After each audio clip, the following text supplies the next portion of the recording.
I have recognized men by their walk, by the set of their shoulders, by the way they hold a cup of cold coffee at 3 in the morning waiting for a signal that may never come.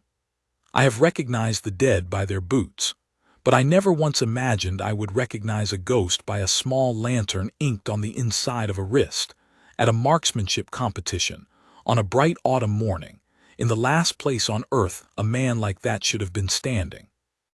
My name is Dane Farrow. At the time this happened, I had commanded Lantern Company for 6 years, and had served in it for 11 before that, which is another way of saying I had spent most of my life in places that do not appear on maps, doing work that is not written down. I tell you this only so you understand that I am not a man who is easily surprised, and I am not a man who cries in public, and both of those things failed me that day. It began with a sound, a single, flat, unhurried crack from the far lane of the Royal Ranges at Harrogate, and then, a breath later, another, and then a third, evenly spaced, patient, each one landing exactly where the last had, so that from where I stood the shots did not sound like a man trying to win a competition. They sounded like a man tightening a screw. I had come to the King's Cup out of obligation and mild boredom. Every autumn the Crown hosts the services games on the great sweep of ground behind the eastern wall of the palace, and every autumn the line regiments send their sharpest men to shoot for a gilded cup and a year of insufferable bragging. Lantern Company does not compete. We are not supposed to exist loudly enough to compete. But Crown Prince Rowan, who is the patron of the games and a genuinely decent man beneath the tailoring, had asked me personally to attend as a guest judge, and one does not refuse the heir a small favor, so there I was, standing behind the firing line in a plain gray coat with no insignia, holding a clipboard I had no intention of writing on. The lanes were full of the men you would expect. There was a broad-shouldered captain from the Crownland Rifles named Aldo Vane, who had won the cup 2 years running and had a way of looking at a target as though it had personally insulted him. There were marksmen from the coastal batteries and the mountain scouts, lean men with sun-cracked faces. There were 3 officers from the household cavalry who could ride better than they could shoot and knew it, and laughed about it, which I respected. And there were the ceremonial guards. You have seen them, even if you have never been within 1,000 miles of Eldermore. The household guard, the red-tunicked, bearskin-crowned statues who stand the palace gates in perfect stillness, while tourists shout in their faces and children wave, and the rain runs down the barrels of their rifles.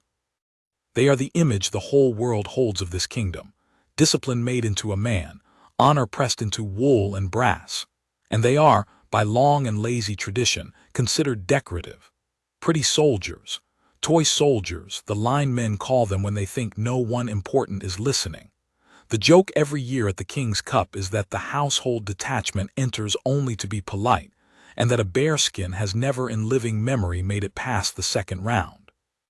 So when the flat, patient shooting started coming from the far lane, and I drifted down the line to see who was doing it, I fully expected to find one of Vane's Crownland men. Instead, I found a ceremonial guard.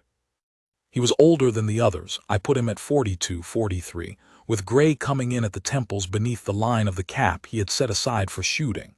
He had taken off the bearskin and the tunic, as the stages required, and stood in his shirt sleeves and braces at the firing point, and there was nothing about him that drew the eye. That was the first thing I noticed professionally before I noticed anything else. He was a man built to not be noticed. Medium height. Unremarkable face, the kind you forget while you are still looking at it. Hands quiet at his sides between shots. He did not fidget. He did not blow on his fingers or roll his neck or do any of the small, nervous ceremonies shooters perform to convince themselves they are in control. He simply stood and breathed, and when it was time he raised the rifle and put another round through the same ragged hole he had been widening for the last 10 minutes, and lowered it and stood and breathed. His scorecard, pinned to the post beside his lane, said Guardsman R. Holt, Household Division. The range master, A grizzled old warrant officer named Odell, who had run these games for 20 years and had no patience for anyone, was standing behind Holt with a spotting scope, and when I came up beside him, I saw that his jaw was working the way a man's does when he is chewing on something he cannot swallow. "Master Odell," I said quietly, "that's a tidy group."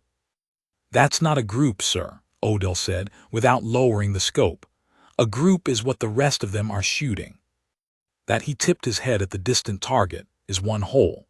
He's been putting them through one hole for 11 strings. I keep waiting for him to open up and he keeps not opening up. He lowered the scope at last and looked at me, and there was something almost aggrieved in his face, the look of a man whose entire understanding of the world had been quietly contradicted. "He's a gate guard, Commander. He stands at the north gate. I've walked past him 1,000 times. He's furniture." "Furniture doesn't shoot like that." "No," Odell agreed, "it does not." I stayed to watch the rest of the string. I want to be precise about this, because everything that came later turns on it, and because the men who were not there have since said things that are simply not true. Holt was not showing off. There's a way of shooting well that is loud even when it is silent, a smugness in the shoulders, a little glance at the crowd after a good shot. Vane had it in abundance. Holt had none of it. He shot the way a man closes a door he has closed 10,000 times, without thinking, without effort, without any evidence that he considered it an accomplishment. He shot as though hitting the center were simply the correct answer to a question, and missing had never occurred to him as an option. And there was something else, something I felt before I could name it, the way you feel a change in air pressure behind your ears before the storm arrives, the way he handled the rifle, the economy of it. The way, between strings, he brought the weapon down and turned it slightly and ran his eyes along it, not checking it exactly, but reading it, the way you might read the face of someone you have trusted with your life.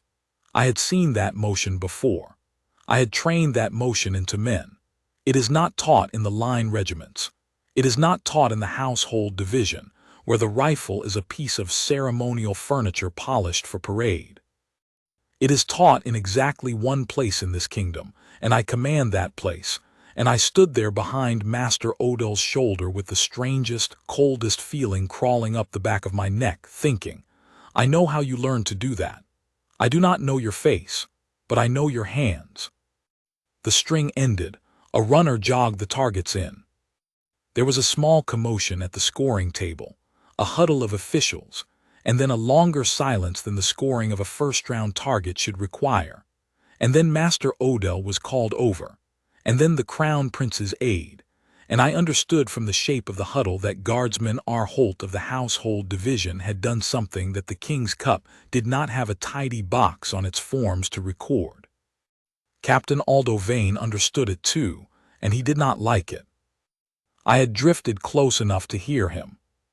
He was standing with two of his Crownland lieutenants, arms folded across a chest that had clearly been built for exactly this pose, and he was watching the huddle at the scoring table with the particular contempt of a man who has been told all his life that he is the best, and has just heard, faintly, a sound that might be someone better. "It's a fluke," Vane said, loudly enough to be a statement and not a private remark. "Cold morning, still air, no wind to read. Give it to the afternoon stages and the timed strings, and we'll see how the gate ornament does when there's actually pressure on him." One of his lieutenants laughed. "I mean it. Look at him.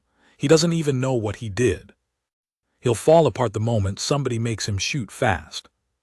Holt, 20 feet away, gave no sign that he had heard.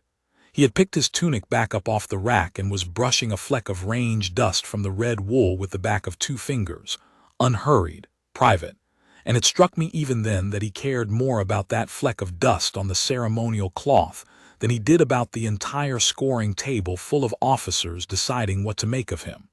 He folded the tunic over his arm. He retrieved the bearskin.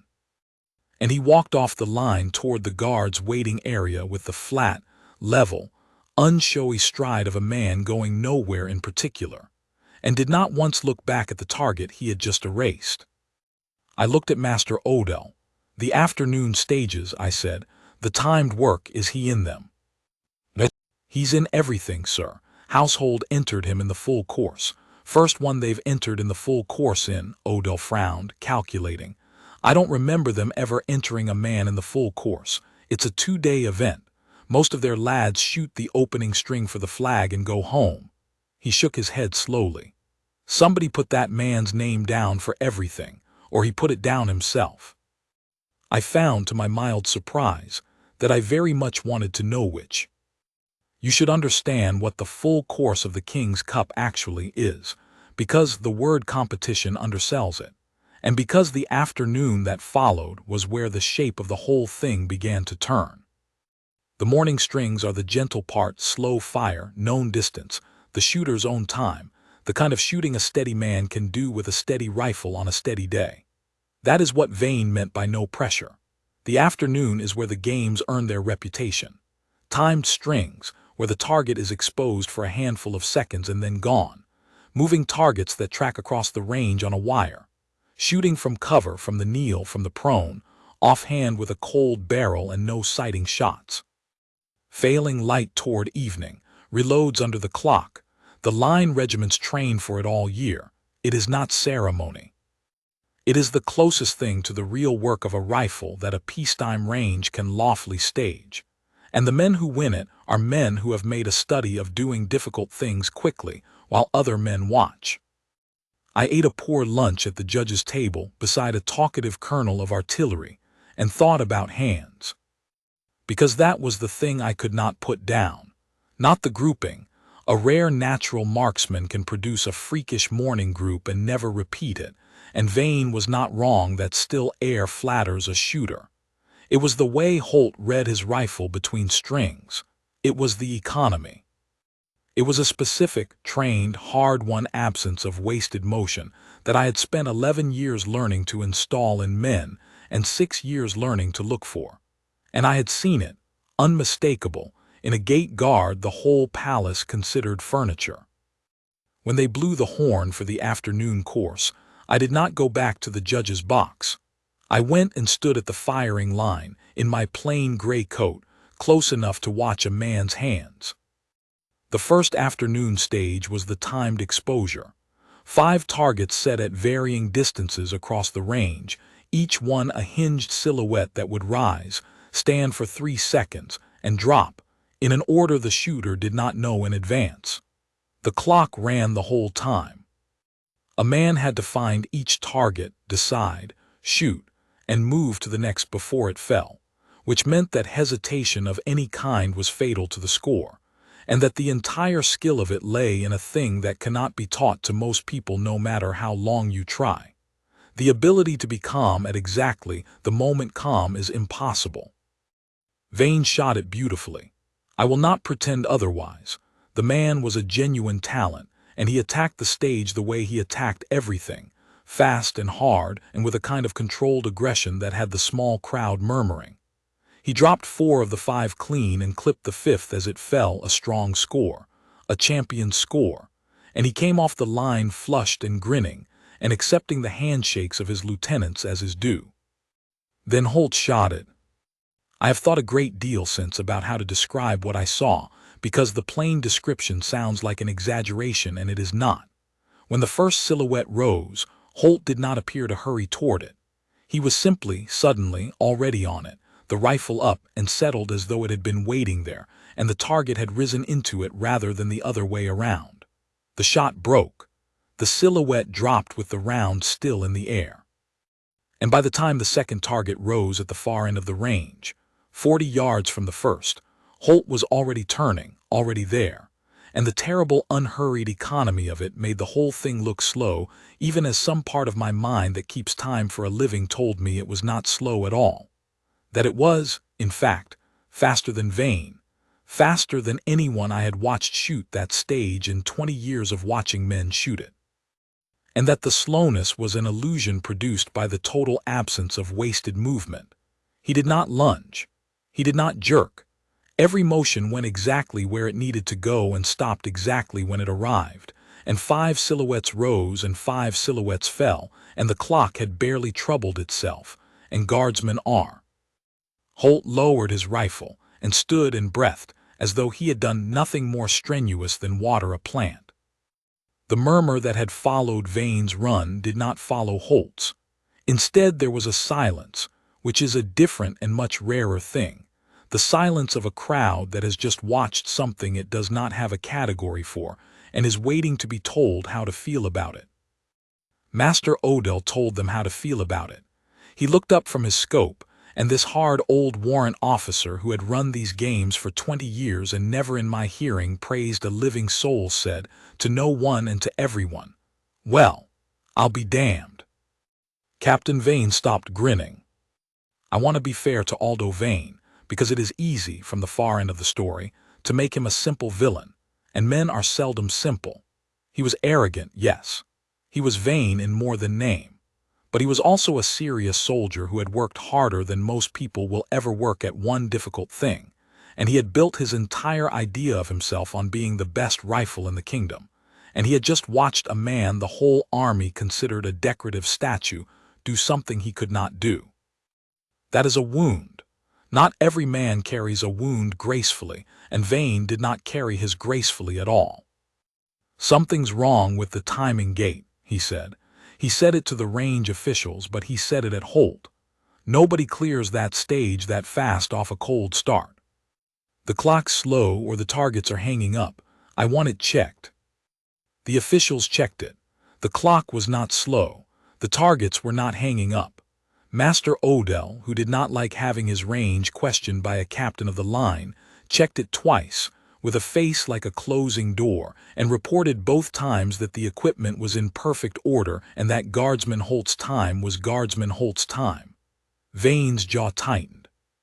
He looked at Holt again, and I saw him begin to reach for the only explanation his pride would allow him to hold, which was that it must be a cheat of some kind, because the alternative was unbearable.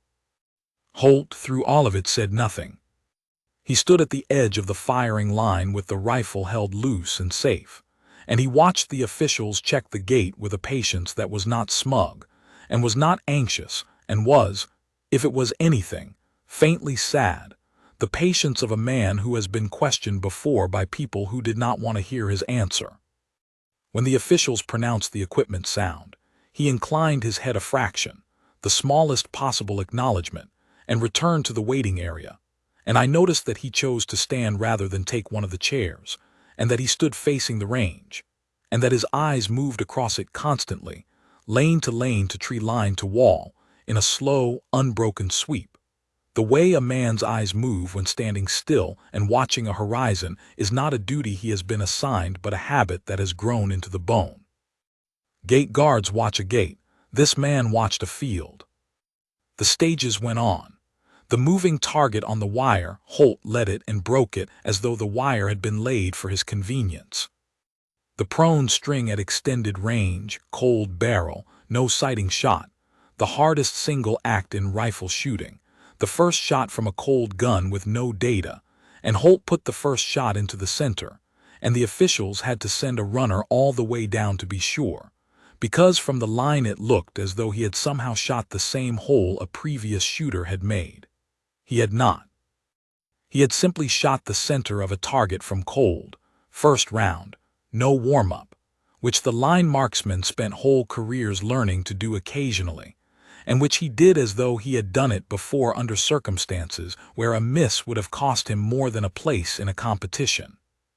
And around the fourth stage of that long, extraordinary afternoon, the thing I had been chasing since morning finally came close enough to touch. It was the reload. One of the timed stages required the shooter to run the rifle dry and reload under the clock, and the ceremonial white gloves the household men wore were not made for it. So Holt did the sensible thing and stripped the glove off his right hand and tucked it into his braces before the string. I was standing at the correct angle, close on his shooting side, and when he brought the rifle up and his sleeve rode back at the reload, when his bare wrist turned toward me for a half-second in the sunlight, I saw it. A small mark on the inside of his wrist, over the pale skin above the tendons where a man's pulse runs. Old ink faded to the soft blue-gray that ink goes after 20 years. Not a large tattoo, not a decoration. A single simple figure the size of a thumbnail, a lantern hung from a bare branch, its little door drawn slightly open. I did not hear the rest of the stage. I could not have told you whether he cleared it or not, though I know now that he did flawlessly, because it is in the records. I stood at the firing line of the King's Cup in my plain gray coat with the clipboard I had never written on, and the autumn sun was warm on the back of my neck, and I looked at a small faded lantern on a gate guard's wrist and felt the ground move under 20 years of my life. Because I knew that lantern. Every man in Lantern Company knows the lantern. It is our emblem, the little light we are meant to carry into places where there is none, and every man who completes the selection wears some version of it if he chooses. But the lantern hung from a bare branch, with the door drawn open, that is not the emblem the company wears. That is a specific thing. That is the mark the survivors of one operation, and one operation only, chose for themselves in the bad months afterward, a private grief made into a picture, and there are not many men alive who wear it, and I know, or thought I knew, the name of every single one.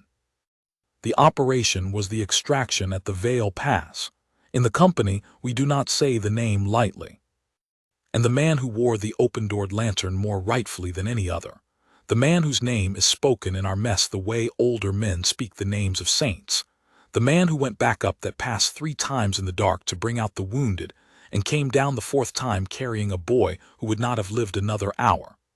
That man had a name, and the name was on every wall and every roll of honor in my company, and I had believed for 11 years that the name belonged to a dead man. The name was Holt. Let me tell you what I knew about the name, standing there, before I knew anything about the man.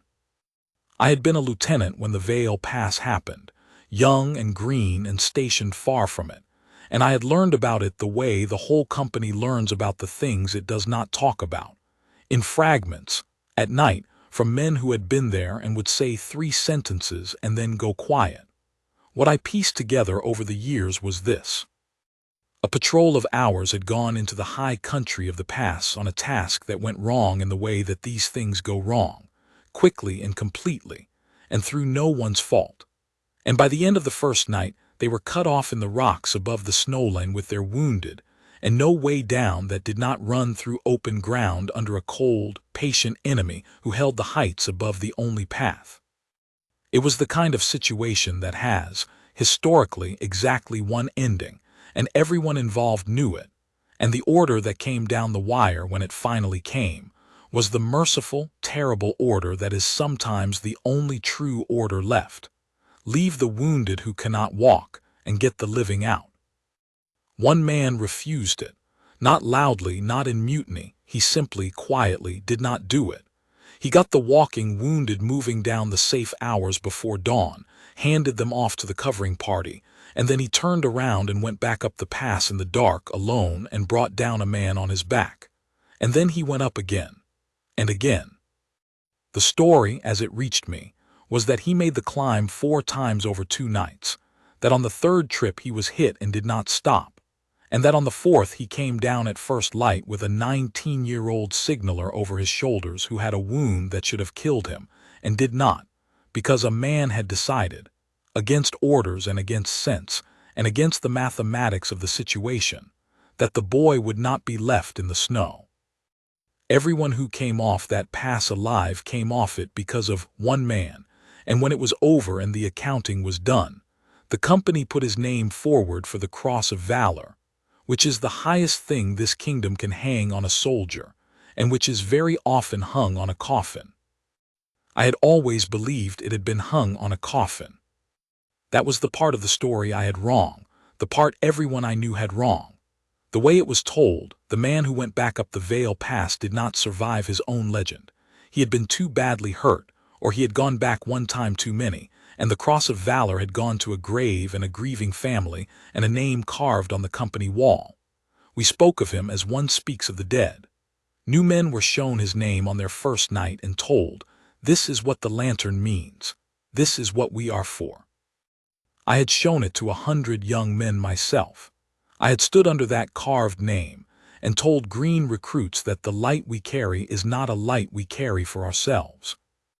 And here he was, alive, 42 years old, gray at the temples, standing at the north gate of the palace in a red wool tunic and a bearskin hat, letting the entire kingdom mistake him for furniture, putting 5 rounds through one hole on an autumn morning, and then brushing the dust off his sleeve as though nothing of any importance had occurred. I did not go to him. I want you to understand the discipline it took not to go to him, to cross that firing line and take a stranger by the shoulders and say a name that had been a ghost to me for 11 years. But I have spent my life in a company that keeps other men's secrets as a matter of professional survival, and I understood, looking at the deliberate, cultivated ordinariness of the man, that his ordinariness was not an accident. He had built it. A man does not go from the cross of valor to a gate post by drifting. He goes there on purpose, at some cost, because he wants, more than he wants anything, to not be seen. Whatever had driven Rennick Holt off that pass and out of the company, and into the anonymous stillness of the palace gate, it was his, and it was not mine to break open in front of a crowd because I had been startled by a tattoo. So I did the hard thing. I stood still, which is a thing I am in fact quite good at, and I watched and I waited, and I let the afternoon run. It ran toward trouble. I could feel it gathering the way you feel weather. By the last stages of the day, the shape of the competition had become impossible to ignore, and impossible for Aldo Vain to bear. Holt was not merely winning. He was winning without appearing to try, in an event Vain had built his identity around, in front of Vain's own men and the officials, and the small growing crowd of off-duty soldiers and palace staff who had heard, the way word travels, that something was happening on the eastern range, that a gate guard was doing the impossible, that you had to come and see it. And a crowd was the one thing that could turn Vain's private wound into a public campaign, because a proud man can lose quietly, but a proud man cannot lose in front of the people whose good opinion is the thing he lives on. He began, in the last hour, to build his case. It started as grumbling and hardened into something with a spine. No ceremonial guard shoots like that, Vain told anyone who would listen, and by the end of the afternoon a good many people were listening.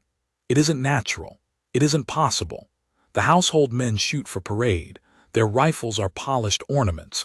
This one has never fired a serious course in his life, and now he strolls onto the King's Cup and outshoots the champion of the Crownland Rifles. He said the word that men like Vain always reach for eventually: cheat. There was a cheat in it somewhere, there had to be, and Vain appointed himself to find it. He wanted the rifle inspected, properly inspected, stripped and measured in case it had been altered. He wanted Holt's record produced.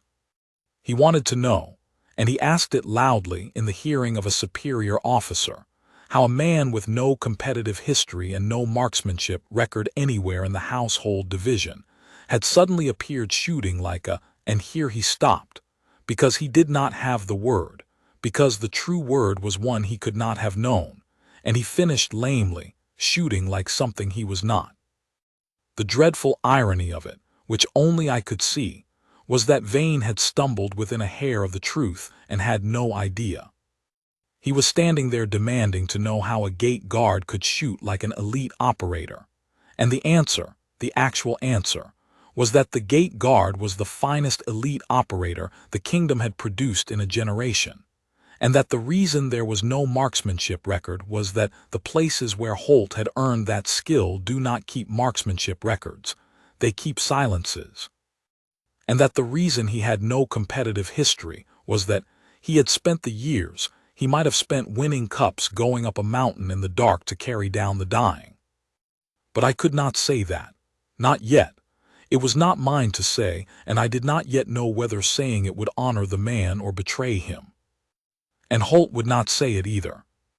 That was the thing that turned my discomfort into something closer to dread as the light began to slant and go golden over the eastern wall.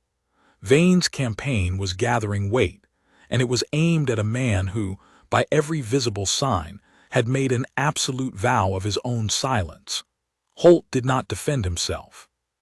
When Vane demanded the rifle be stripped, Holt simply handed it over, butt first, and stood with his empty hands loose at his sides while a suspicious armorer took his weapon apart on a folding table and found, of course, nothing, a perfectly ordinary service rifle, scrupulously clean, unaltered in any particular, indistinguishable from 100 others in the racks.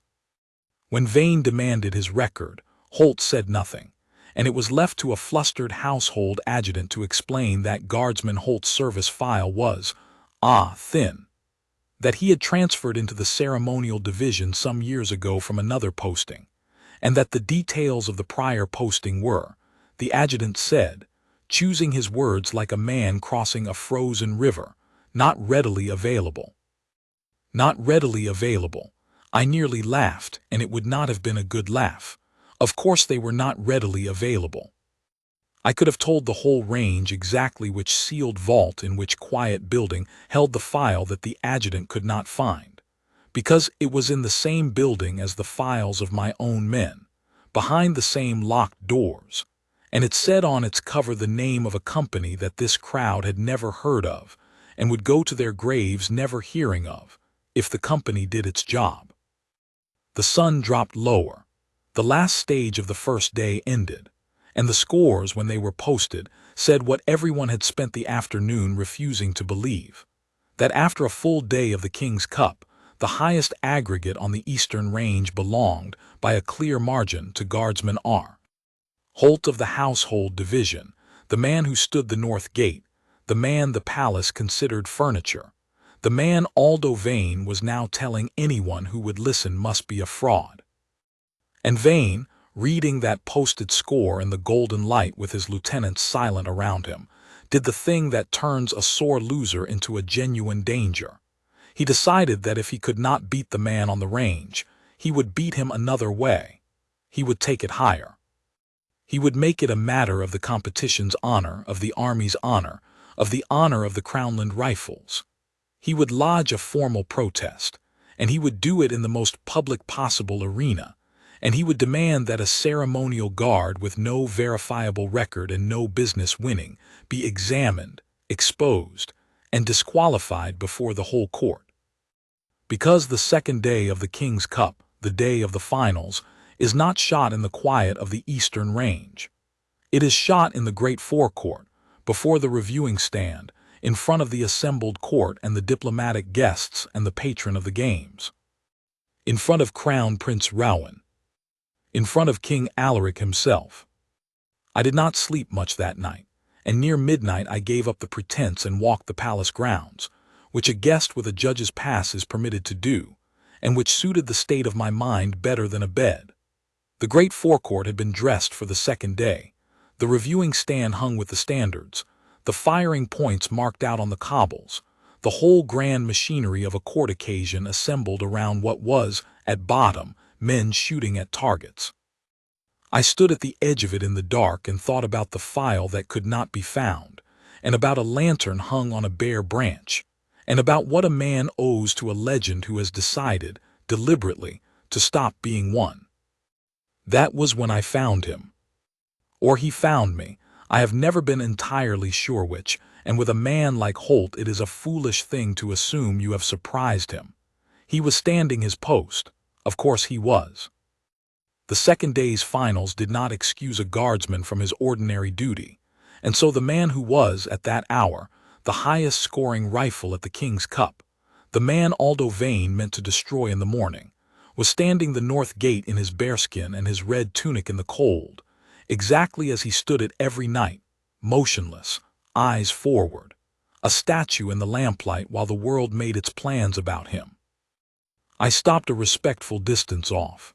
I did not intend to speak, but I found that I could not walk past him, and after a moment I said, quietly, the only thing I could think of that was true. That was the finest shooting I have seen in 20 years, guardsman. He did not move.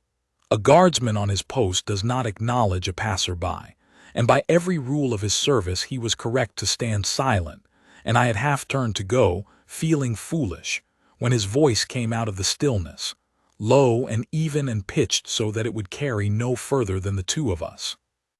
You were watching my hands, Commander, not the targets. I stopped. Most men watch the target, he said.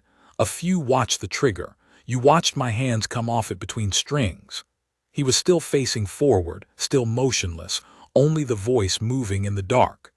There is one kind of man who watches a shooter's hands the way you watched mine.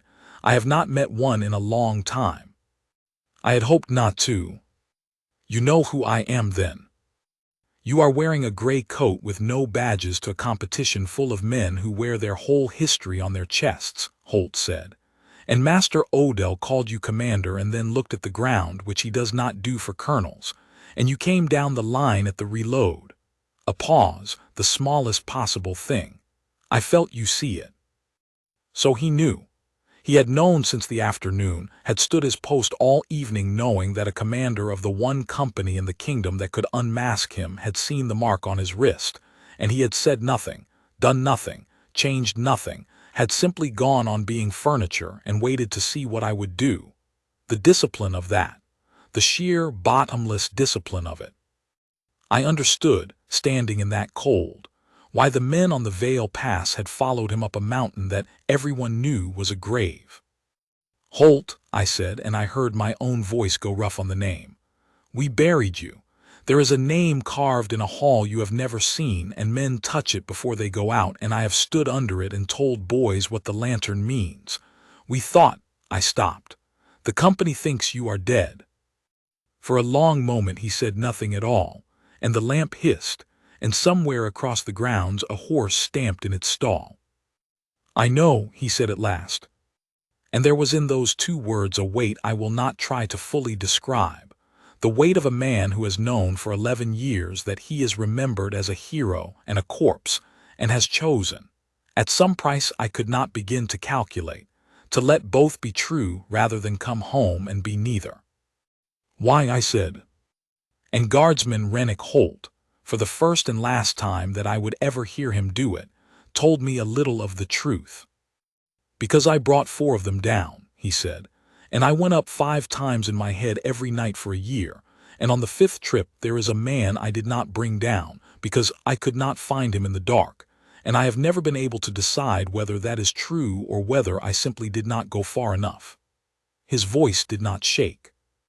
That was the terrible part. It was perfectly level. A man reading a report he has read 1,000 times. They wanted to give me the cross and stand me on a platform and have me tell the story to raise the spirits of the men, and every time I told it, I would have had to leave him out to make it a story worth telling, and I found I could not stand on a platform and leave a man in the snow twice, so I let them believe what was easier, and I went where no one would ask me to tell it. A gate does not ask you to tell it anything. A gate only asks you to stand and to be awake and to see the thing coming before it arrives. I am good at that. I have always been good at that. He paused. It is the only part of the mountain I kept. I did not speak for a while. There was nothing to say that would not have been smaller than what he had said. In the morning, I told him finally, Vane is going to try to destroy you in front of the king. He is going to call you a cheat and demand your record and demand you be thrown off the course. And you are going to stand there and let him, because you have decided your silence is worth more than your name. I stepped closer. I command Lantern Company, Holt. 1 word from me tomorrow and the whole thing ends. I stand up in front of the court and I say who you are, and Vane is finished, and every man on that ground salutes you, and it is over. I can give you that. But I will not do it without your leave because you did not choose it, and a man who went back up that pass so that 4 others could choose their own way down has earned the right to choose his. I let that sit. So I am asking, do I speak tomorrow or do I stay silent and let you take it? I thought he would refuse. Everything in the man was built to refuse. And for a long moment the statue at the north gate was silent. And I believed he would tell me to hold my peace and let Vane do his worst, and let him lose the cup and keep the anonymity that was the only thing he had asked of the world in 11 years. Let me shoot it first, Holt said. I blinked. Holt. If I win it clean, he said, with the whole court watching, and there is no doubt in it, no fluke, no still morning, nothing for Vain to point at, then let him say what he likes. A cheat is a thing you can shout down a man who won by a little. It is harder to shout down a man who won by a great deal in the open with everyone's eyes on his hands. For the first time, the faintest thing that was almost dry humor moved in his voice. "You are welcome to watch them, Commander. You have the eye for it." Then the humor went, and something older came into its place. "And if it is not enough, if the shooting is not enough and they mean to take my name from me in front of the king anyway, then, yes, then you may say what you know, but not to save my pride. I have no pride left about this. I gave it to the snow. Say it only if the truth is the only thing that will stand, because there are men on that ground tomorrow who will go out someday to hard places, and if the lantern can mean anything to them, let it. That is the only reason worth saying it for. I have carried those words for a long time. Say it only if the truth is the only thing that will stand. I have thought about them on nights when it would have been convenient to say a smaller, easier version of the truth, and they have stopped me every time. All right, I said, you shoot it and I watch. And if it comes to it, I will tell them what the lantern means. Holt inclined his head a fraction, the same small motion I had seen him give the officials at the range, the acknowledgement that cost him almost nothing and meant almost everything. And then he faced forward again and was a statue, and I understood that our conversation was over, and I walked back across the dark forecourt to my sleepless bed with the strange, high feeling of a man who has been let for one moment into a room that most people never know exists. Morning came gray and then cleared, and it brought, before the shooting had even begun, exactly the trouble I had feared, and worse, because I had underestimated how far a wounded proud man will go when he has a night to nurse the wound. Aldo Vain had not slept either, but he had not spent the night learning the truth. He had spent it building his case, and he had made it worse than a protest. He had gone in the early hours to a member of the court, a certain Lady Verena, a woman of the palace with a taste for other people's ruin and the ear of people who mattered, and he had told her that there was a scandal brewing at the King's Cup, an impostor in the ranks, a household guard with a hidden record, and possibly a criminal past shooting under false colors, and that the honor of the games and perhaps the safety of the palace demanded he be exposed before he was allowed to shoot in front of the king.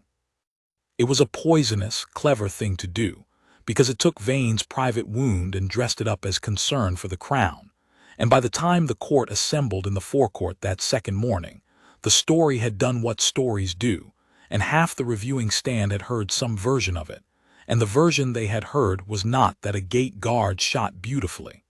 The version they had heard was that there was something wrong with him. I saw it the moment I entered the forecourt. I saw the way the courtiers' heads turned toward the household detachment, and the particular quality of the whispering, and I saw Lady Verena leaning to murmur behind her hand to a stiff, unhappy-looking chamberlain, and I saw the chamberlain's eyes go to Guardsman Holt with the wary distaste of a man who has been told to expect trouble from a specific quarter. And I understood that the fight in the forecourt that day was not going to be a fight about shooting at all. It was going to be a fight about whether a silent man who would not explain himself could be allowed to stand in the light, and the whole weight of the court's suspicion, carefully planted, had been set against him before he fired a single shot. The finals of the King's Cup are a spectacle, and I will not pretend they are not a fine one. The great forecourt of the palace, cobbled and vast, hemmed by the pale stone of the wings and the blackened gilt of the railings, the reviewing stand at the head of it draped in the standards of the House of Harrogate, the court arranged in tiers of silk and braid, and at the center of the stand beneath the canopy, the two chairs that mattered. In the nearer sat Crown Prince Rowan, the patron of the games, lean and watchful in his colonel's uniform, a man who took the games seriously because he took the men who shot in them seriously. And in the farther when he came in his own good time, with the whole court rising as one, King Alaric. I had been presented to him once, years before, and had not expected him to remember me, and he did not, And that was correct and comfortable, because a man in a gray coat with no badges is precisely as memorable as he intends to be. The finals were to be shot by the top 8 aggregate scorers from the first day, in a series of head-to-head strings that narrowed the field until 2 men remained to shoot for the cup. Vael was one of the 8. Holt was another. And it was clear from the first string that the whispering had done its work, because when Guardsman Holt walked out to the firing line in his red tunic and set his bearskin aside, the court that had risen for the king did not warm to him the way a court warms to a champion. It watched him the way you watch a man you have been told to be suspicious of, and I saw Holt feel it, and I saw him do exactly nothing about it, which was the only thing his kind of discipline permitted, and the worst possible thing for winning a crowd. He let his shooting speak, and his shooting, God knows, was eloquent. I will not walk you through every string, because you were not there for the ones that mattered and I was, and the plain truth is that Rennick Holt took the finals of the King's Cup apart the way a watchmaker takes apart a watch, precisely, without hurry, with a total and slightly frightening absence of drama. Head-to-head against a mountain scout, he shot the man level for 4 strings and then, on the 5th, put a round through the center of a target at a distance that made the crowd murmur and the scout shake his head, and step back with the rueful grace of a good soldier beaten by a better one. Against a coastal battery marksman, he was made to shoot in a rising wind that came whipping across the forecourt off the eastern wall, and where the battery man chased the wind and lost it, Holt read it. I watched him read it, watched his eyes go to the standards on the stand, and the dust on the cobbles, and a scrap of paper skittering along the base of the railing, taking his reading from the world the way he must have taken it from 100 worlds that were trying to kill him. And he held for it and let it carry his shot to the center as though he had ordered the wind to do it. The battery man saluted him. The crowd, despite itself, despite everything Lady Verena and Aldo Vael had poured into its ear, began, string by string, to make the small helpless sounds that people make when they are watching mastery and cannot help themselves. And it drove Vael to the edge of what he could bear. Because Vael was winning his own strings, he was, I say again, a genuinely superb shot, and he cut down his own opponents with real skill. But he was winning them the way a strong man wins them, with effort and aggression and the visible triumph of a will imposed on a difficult thing. And every time he came off the line flushed and victorious, the crowd would give him his due, and then turn, helplessly, to watch the gate guard do something quietly impossible at the next point, and Vael could see them turning. He could see that, even in victory, he was the warm-up act, and a man like that would rather be hated than overlooked. So when the field had narrowed, as everyone had known it would to the 2 of them, Captain Aldo Vael of the Crownland Rifles and Guardsman Rennick Holt of the Household Division, the champion and the ghost, to shoot the final string for the King's Cup before the assembled court, Vael did not walk to the line. He walked to the reviewing stand. A hush went through the forecourt. It is not done, what he did. A competitor does not approach the royal stand uninvited. But Vael had prepared his ground, and he came to the rail below the crown prince with his cap under his arm, and his face arranged into the grave, reluctant expression of a man forced by conscience to do an unpleasant duty, and he pitched his voice to carry, because he had always known how to carry his voice. "Your Royal Highness, Your Majesty," he bowed to each, "I would not interrupt these games for any small thing, and it shames me to interrupt them for this, but there is a matter of honor that touches the cup itself, and I would fail my regiment and my king if I stayed silent." He turned, just slightly, so that his words fell on Holt as much as on the stand. "The man I am to shoot against for this cup is a member of the Household Guard. He has no marksmanship record anywhere in the service. His file cannot be produced. He transferred into the ceremonial division from a posting no one can name, and he has appeared from nowhere, shooting in a manner that no ceremonial guardsman has ever shot, and that, I will say it plainly, that no honest history can explain. I do not know who this man truly is. Neither, I think, does the household division. And before the cup of this kingdom is placed in his hands before this court, I say that we are owed the truth of him. Who is he? Where did he learn what he plainly knows? And why has it been hidden? He let it land, and then he delivered the blade he had been sharpening all night, softly, reasonably, with Lady Verana's poison dressed as loyalty. A man who will not account for himself has no business standing armed before the king. It was, I must admit, very well done. It was monstrous, and it was aimed at destroying a better man out of wounded pride, but it was very well done, and I felt the court move with it, felt the suspicion that had been planted at dawn find its stem and put out leaves, and I saw the chamberlain nod grimly, and I saw more than one courtier look at the silent guardsman at the firing line with open distrust now, and I saw the thing tilting, in real time, toward the ruin of Rennick Holt. The Crown Prince Rowan leaned forward. He was not a man to be stampeded, and I saw him weighing it, and I saw that even he, fair as he was, could find no easy answer to a fair-sounding question, because the question was, on its face, reasonable. A man had appeared from nowhere, shooting impossibly, with no record and a file no one could produce. In the ordinary run of the world, that is a thing to be wary of. Rowan looked down the forecourt to the firing line. "Guardsman Holt," he said, and his voice carried, cool and clear. "You have heard the captain. It is a graver charge than a competition should hold, and I will not have it hanging over this cup, so I will give you the chance he has not. Answer it. Tell this court who you are and where you learned to shoot, and let us have done with the whispering." And there it was, the moment I had known would come, the moment the whole thing had been traveling toward since a bare wrist turned in the sunlight the day before. The king's own heir had asked the ghost, directly in front of the court, to speak his name.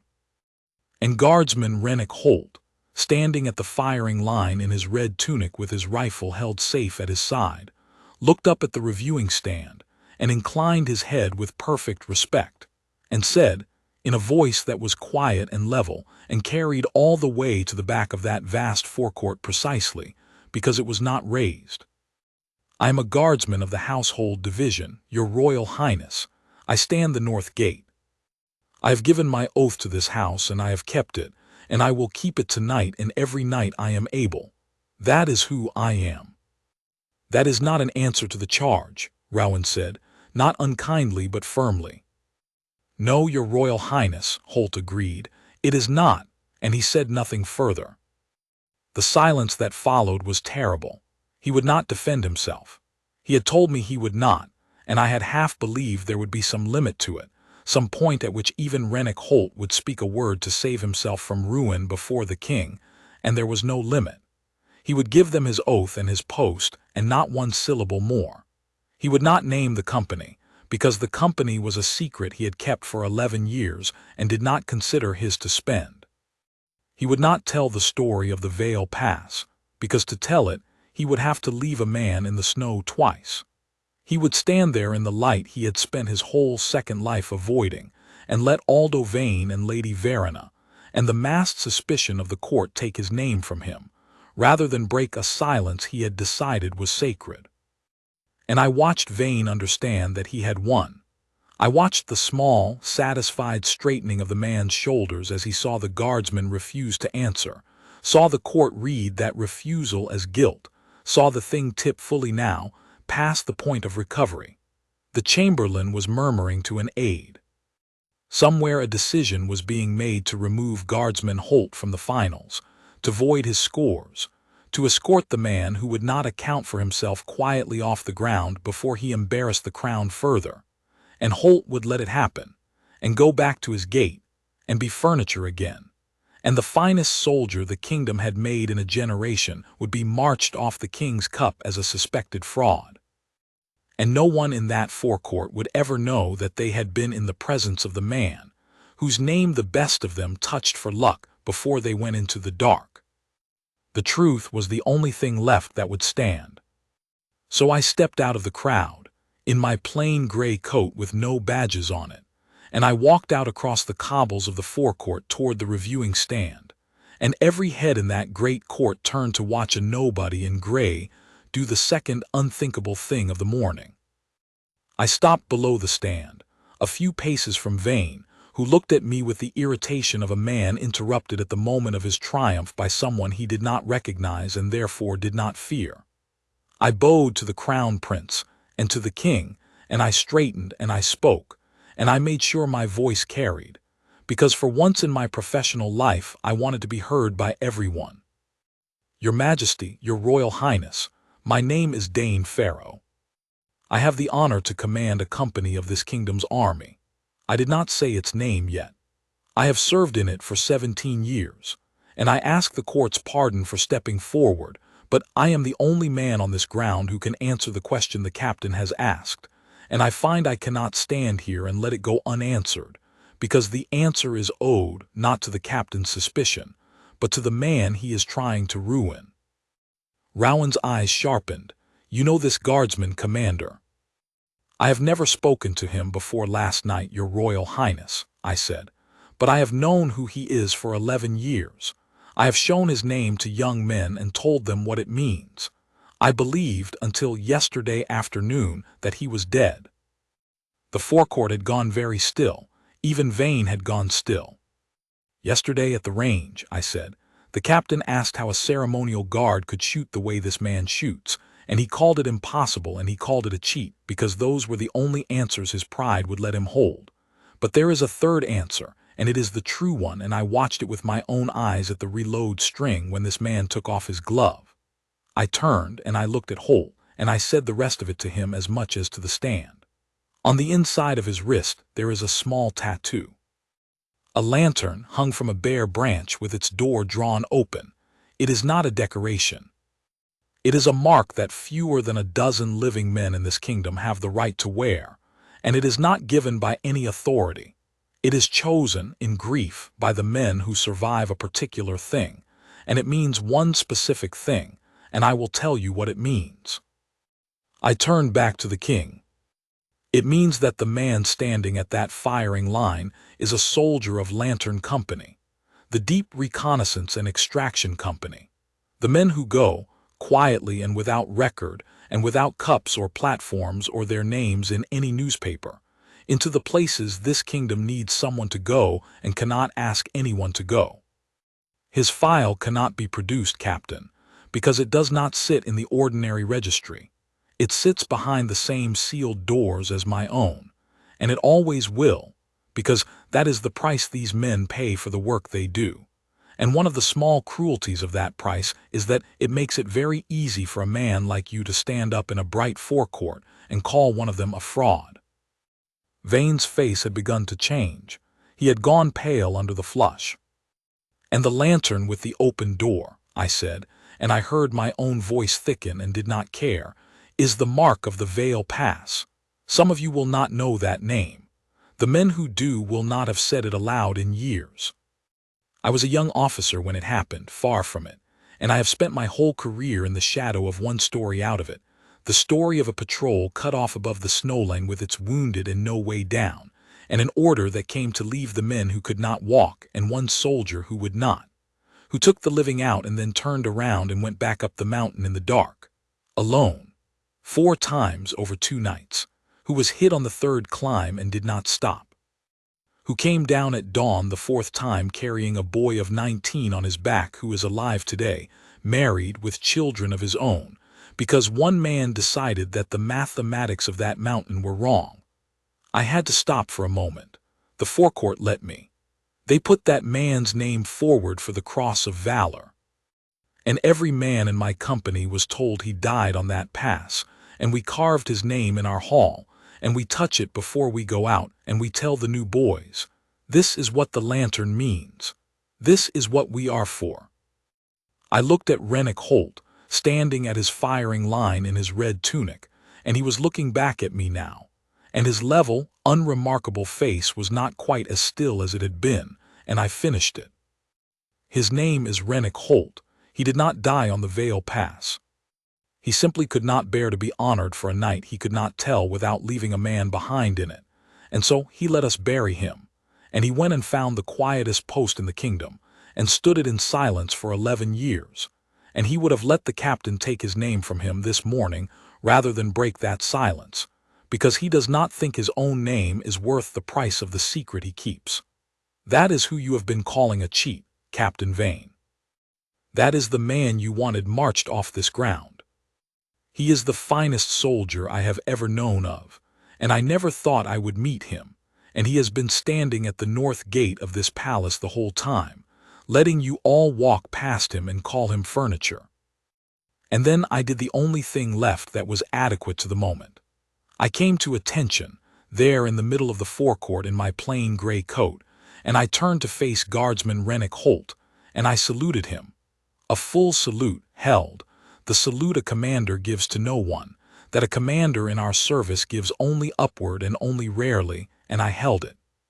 For a moment nothing happened, and the whole court hung on that held salute, not understanding all of it but understanding enough, understanding that a man had walked out of the crowd and named a legend, and was now standing rigid before a gate guard with tears standing in his eyes.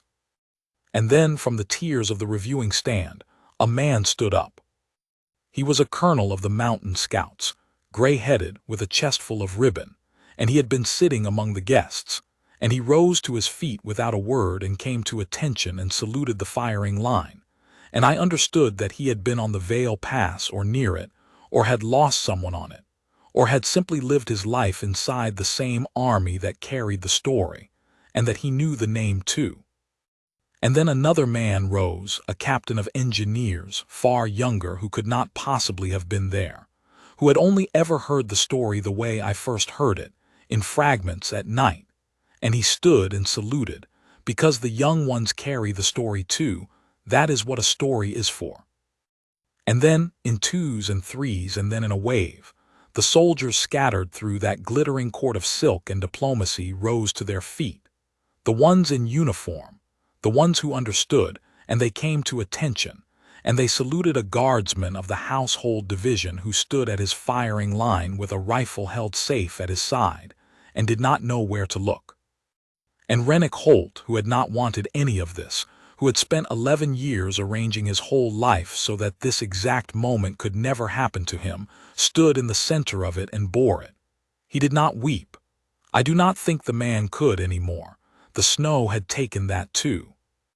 But I saw the cost of standing there and being seen at last, and I saw him pay it, and I saw him choose to pay it, and I understood that it was the bravest thing I watched him do in the whole of those 2 days, braver than the shooting, braver even in its way, than the mountain. Because the mountain had asked him to move, and this asked him to stand still and let a kingdom look at him, and standing still while the world looked was the one thing he had promised himself he would never have to do again. The king rose last. King Alaric had been sitting motionless through all of it, his face unreadable in the way that kings school their faces, and when he rose the whole court that was not already standing came to its feet with a rush of silk, and the salutes wavered as men wondered whether they should be saluting the king now instead, and the king lifted one hand a few inches, a small gesture, hold, and the salutes held, aimed still at the firing line, and the king himself turned to face Guardsman Rennick Holt. "Commander Pharaoh," the king said, without looking away from Holt, "you say his file sits behind sealed doors." "It does, your majesty." "And that the cross of valor was put forward for him, on the Vael Pass." "It was, your majesty. It was awarded." "We believed it had been awarded to a dead man. It has been sitting, I would imagine, in a case with a name on it these 11 years. King Alaric was quiet for a moment. Then he said, in the flat, carrying voice of a man accustomed to being obeyed by the act of speaking, "It has not been awarded until it has been hung on the living man it was earned by. Anything else is a piece of metal in a box." He looked at last, away from Holt and toward the pale, sweating figure of Captain Aldo Vane, who had not moved, who was standing in the middle of the disaster he had built with the expression of a man watching his own house burn. "Captain, you asked this court who this man is, and whether he had any business standing armed before your king. The king let that hang exactly long enough. You have your answer. He has more business standing armed before me than any man on this ground, including, at this moment, you." Vane opened his mouth. There was nothing in it. He closed it again. I thought that would be the end of the shooting, that the court would fold the finals into ceremony and hang the cup on Holt and be done. But I had forgotten what Holt had asked of me in the dark. Let me shoot it first. And it was Holt himself, of all people, who would not let the thing end there. "Your Majesty." His voice came quiet from the firing line, and the court turned to it as one. "With respect, the cup is not decided by what Commander Farrow knows about me. It is decided at the line. The captain and I have a string left to shoot." He paused. "I would ask leave to shoot it." I understood him then completely. He did not want to be handed the cup by the revelation of his past any more than he had wanted to be handed a platform 11 years before. He had told me, "A cheat is a thing you can shout down a man who won by a little." He would take nothing on this ground that he had not earned in front of them with his own hands, in the open, with everyone watching. He wanted the record to say, not that a hidden hero had been unmasked and given a prize, but that a guardsman had walked to the line and won it clean. The cross of valor he would suffer to be hung on him because he had earned it in the snow. The king's cup he intended to earn in the sunlight, in front of them all, so that no man could ever say a word of doubt about it again. The king looked at him for a long moment, and I think he understood it too, because a small dry thing moved at the corner of his mouth. "Shoot your string, guardsman," he said. They shot it. The last string of the king's cup, the two of them alone at the line, the champion of the Crownland Rifles and the ghost of the Vael Pass, and the whole court silent, and I do not think a person in that forecourt breathed. Vane, to his lasting credit, and I will give him this, because he found, at the very bottom of his ruin, one thing worth keeping. Vane shot the best string of his life. I have wondered since whether it was defiance or shame or the simple animal desperation of a proud man with nothing left to lose, but whatever it was, it made him shoot like a man possessed, and he cut the center out of his targets one after another, fast and hard and flawless. And if he had been shooting against any other man in the kingdom, he would have one going away. And the crowd, which had every reason to despise him now, could not help the low sound it made. Because good shooting is good shooting, and they had just watched some of the best there is. And then Rennick Holt shot his string, and he shot it the way he did everything, without hurry, without drama, without the smallest visible sign that he was aware anyone was watching, and every round went exactly where the last had gone, one hole widening at the center of every target, the same flat, patient rhythm I had first heard from across the range the morning before, the sound of a man tightening a screw. He did not beat Vane by a hair. He beat him the way the tide beats a sandcastle, completely and without malice, and without even seeming to notice the castle was there. And when the last target was scored and the numbers went up, the margin was not close, and there was no wind to blame it on, and no still morning, and no cold gate to inspect, and nothing at all, for any man ever again to point at.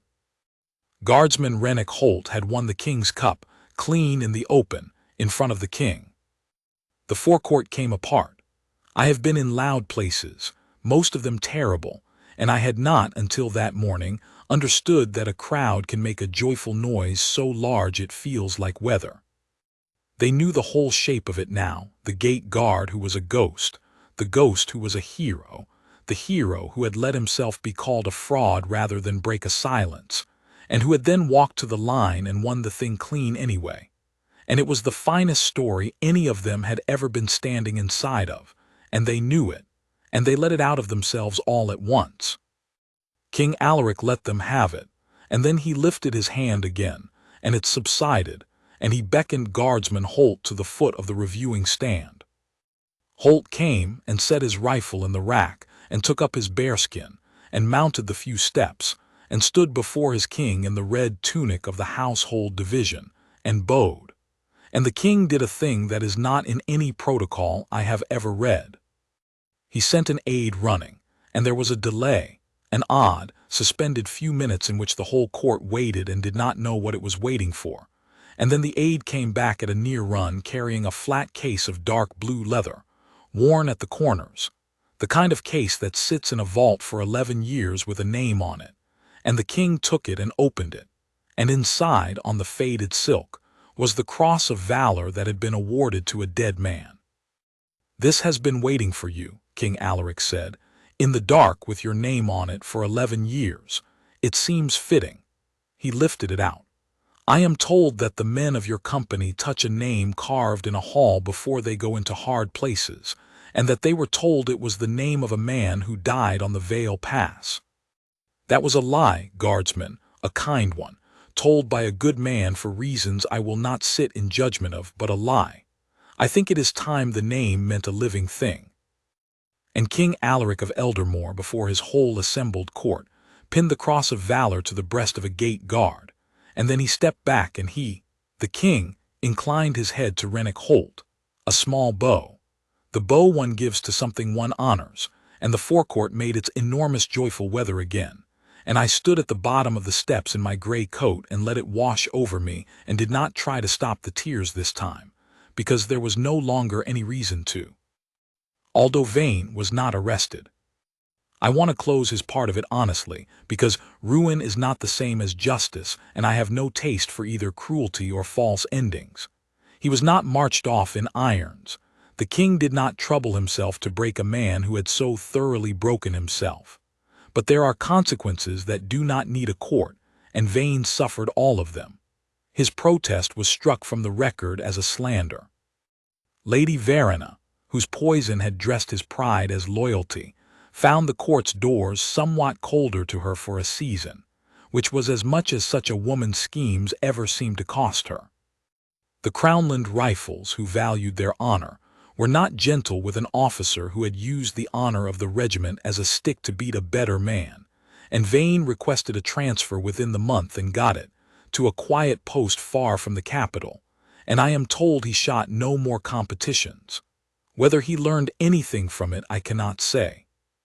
But I saw his face at the foot of that stand, while the king pinned the cross to Holt's chest, and I will tell you that it was not, in the end, the face of a jealous man. It was the face of a man who has understood, too late and all at once, exactly whom he stood beside and exactly what he tried to do to him, and I think that understanding was a heavier sentence than any the king could have passed. I have only a little more to tell, and it is the part I think about most. I did not let Rennick Holt disappear again without one more conversation, and I found him that evening, where else, at the north gate, in his bearskin, standing his post. He had come off the greatest day of public honor a soldier of this kingdom can be given, had been handed the cross of valor by the king's own hand before the whole court, and he had gone, that same night, back to the gate, and was standing it, motionless, eyes forward, exactly as he had stood it the night before and would stand it the night after. I had come to offer him the thing I thought he must want. "Holt," I said, "you do not have to stand a gate any more. The company would take you back tomorrow, you know that, you must know it. Or a training post, teaching young men the thing you do that cannot be taught, or nothing at all, you have more than earned your rest. The king himself would sign it. You have only to say the word and this ends, and you never stand in the cold again." For a while he did not answer, and I thought perhaps he would not, and that would have been an answer too. But then he spoke, low and even, facing forward into the dark. "Do you know what I do here, Commander?" he said. "Every night, standing this gate that everyone thinks is furniture." He did not wait for me to answer. "I watch the horizon. I watch the dark past the lamps where the trouble comes from, and I stand awake and still, and I see the thing coming before it arrives, so that the people sleeping behind me never have to know it was coming at all." He was quiet a moment. "On the mountain, I went out into the dark and I carried people back. It is the only thing I was ever any good at, and it cost more than you know, and I could not do it any more, not the going out. I did not have another climb in me. But this," and I saw the smallest movement of his gloved hand, the barest gesture at the dark field and the lamps and the sleeping palace behind him. This is the same thing, standing still. I keep the watch so that the ones behind me can sleep. That is what the lantern was always for, Commander, not the going in. The keeping of the light so that someone can find their way. I am still doing the work. I have only stopped needing anyone to see me do it. He paused. Let me keep my gate. I did not argue with him. You do not argue with a man like that. You salute him and you go, and I did, and I carried what he said out of that gate, and I have never put it down. He kept his gate. He is keeping it still, as far as I know, an old man now, gray gone to white under the bearskin, the cross of valor worn only on the day's protocol demands and otherwise left in its dark blue case. The lantern faded almost to nothing on the inside of a wrist that no one but I ever thinks to look at. The young men of the household division know now. You cannot untell a story that a whole court has watched, and they treat him with a careful reverence that I think privately amuses him, and he stands his post, and he watches the dark, and he says almost nothing, and the palace has stopped calling him furniture. I go back to the company's hall sometimes, and I stand under the carved name that we were told belonged to a dead man, and I show it to the new boys the way it was shown to me, and I tell them what the lantern means. But I tell it differently now. I tell them the man is alive. I tell them he is standing a gate not 50 miles from where they stand in the cold, keeping the watch, wanting nothing, seen by almost no one, and that this, not the mountain, not the medal, not the great roar of a court that finally understood him, this is the truest thing the lantern ever meant. That the light is not carried for the one who carries it. That the finest men do the work whether or not the world is watching, and that most of the time the world is not watching, and that this is exactly as it should be, and that if you understand nothing else about the honor of this company, understand that.